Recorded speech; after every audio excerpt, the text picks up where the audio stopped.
ನಮಸ್ಕಾರ ಸ್ನೇಹಿತರೆ, ಮಹಾಚಂದ್ರ ಯೂಟ್ಯೂಬ್ ಚಾನಲ್ಗೆ ತಮ್ಮೆಲ್ಲರಿಗೂ ಆತ್ಮೀಯವಾದಂತಹ ಸ್ವಾಗತ.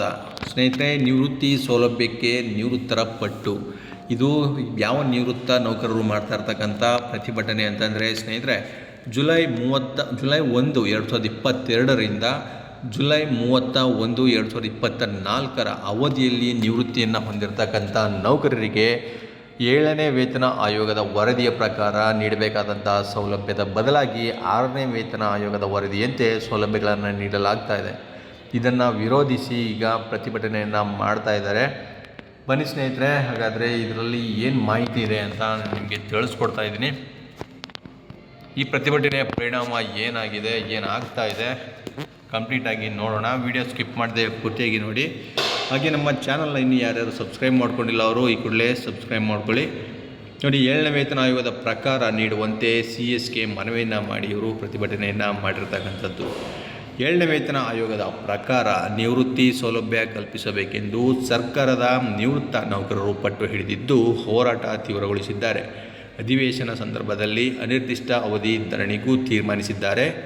ಶುಕ್ರವಾರ, ಶನಿವಾರ ದೊಡ್ಡ ಸಂಖ್ಯೆಯಲ್ಲಿ ಜಮಾಯಿಸಿದ್ದ ನೌಕರರಿಗೆ ಸರ್ಕಾರದ ಮುಖ್ಯ ಕಾರ್ಯದರ್ಶಿ 2 ದಿನಗಳ ಸಮಯಾವಕಾಶ ಕೋರಿದ್ದರು.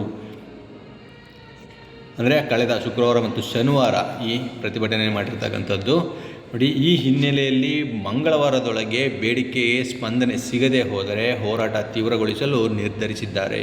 ಅಂದರೆ ಇವತ್ತು ಮಂಗಳವಾರ, ಇವತ್ತು ಅವರಿಗೆ ಸ್ಪಂದನೆ ಸಿಗಲಿಲ್ಲ ಅಂತಂದರೆ ದೊಡ್ಡ ಮಟ್ಟದಲ್ಲಿ ಹೋರಾಟ ಮಾಡಲಿಕ್ಕೆ ಅವರು ತಯಾರಿಯನ್ನು ಮಾಡಿಕೊಂಡಿರ್ತಕ್ಕಂಥದ್ದು. ದೊಡ್ಡ ಪ್ರಮಾಣದಲ್ಲಿ ನಿವೃತ್ತ ನೌಕರರು ಬೆಂಗಳೂರಿನತ್ತ ಮುಖ ಮಾಡಿದ್ದು ಶಕ್ತಿ ಪ್ರದರ್ಶನದ ಮೂಲಕ ಒತ್ತಡ ತೀವ್ರಗೊಳಿಸಲು ಮುಂದಾಗಿದ್ದರು. ಇದನ್ನು ಗಮನಿಸಿದ ಮುಖ್ಯ ಕಾರ್ಯದರ್ಶಿ ನಿಯೋಗದ ಪ್ರತಿನಿಧಿಗಳನ್ನು ವಿಧಾನಸೌಧಕ್ಕೆ ಕರೆಸಿಕೊಂಡು ಚರ್ಚೆಯನ್ನು ನಡೆಸಿದರು. 2022ರ ಜುಲೈ 1ರಿಂದ 2024ರ ಜುಲೈ 31 ಅವಧಿಯಲ್ಲಿ ನಿವೃತ್ತರಾಗಿರುವ ಅಧಿಕಾರಿ ಮತ್ತು ನೌಕರರಿಗೆ 6ನೇ ವೇತನ ಆಯೋಗದ ಸೌಲಭ್ಯ ನೀಡಲಾಗಿದೆ. 7ನೇ ವೇತನ ಆಯೋಗದ ಪ್ರಕಾರ ಸೌಲಭ್ಯ ಕಲ್ಪಿಸಿ ಆದೇಶ ಹೊರಡಿಸಬೇಕೆಂಬುದು ಬೇಡಿಕೆಯಾಗಿದೆ.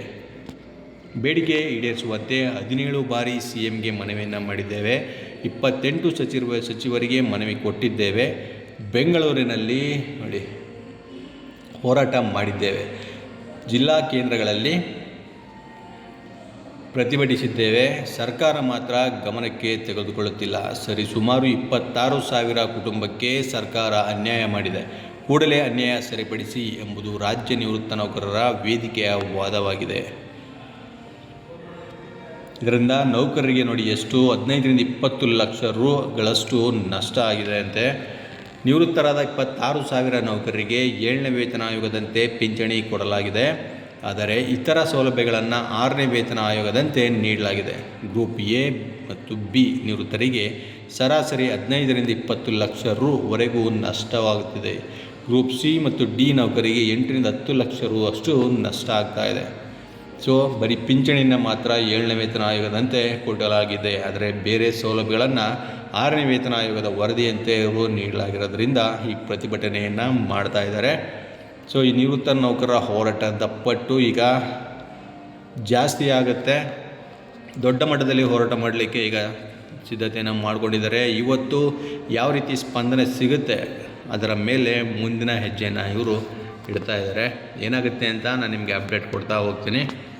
ಮತ್ತಷ್ಟು ಇದೇ ರೀತಿ ಮಾಹಿತಿ ಜೊತೆಗೆ ನಾನು ನಿಮ್ಮನ್ನು ಭೇಟಿ ಮಾಡ್ತೇನೆ. ನಮಸ್ಕಾರ.